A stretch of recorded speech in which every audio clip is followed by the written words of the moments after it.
World test championship 2025 match అయితే start అయింది. South Africa versus Australia మధ్యన.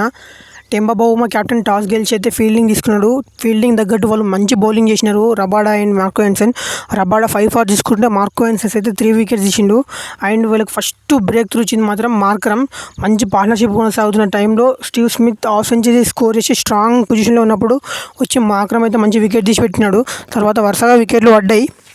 నిజం చెప్పాలంటే మార్కరమే వీళ్ళకి మూమెంటం అందించిందని చెప్పాలి. నిజంగా ఎక్సలెంట్ బౌలింగ్ చేసిండు మార్కరమ్. వేసిన ఒక్క ఓవర్ 2 ఓవర్లు కూడా మంచి బౌలింగ్ చేసిర్రు. అండ్ వెబ్స్టర్ మాత్రం ఎక్సలెంట్ బ్యాటింగ్ చేసిండు. వెబ్స్టర్ అండ్ స్టీవ్ స్మిత్ ఇద్దరు కూడా చెరొక హాఫ్ సెంచరీ కంప్లీట్ చేసినారు.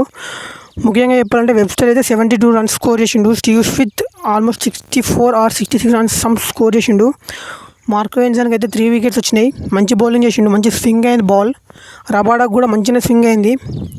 అంతేకాకుండా వెబ్స్టర్ అయితే 72 రన్స్ ఎక్సలెంట్ బ్యాటింగ్ చేసిండు. ఒక సిల్లీ షాట్ అవుట్ అని అనిపించింది నాకైతే వెబ్స్టర్. అంత మంచి షాట్ అయితే కాదు. And Pat Cummins and Hazlewood and Starc ఒక్కొక్క వికెట్ తీసినారు. వాళ్ళు మంచి బౌలింగ్ చేసిర్రు.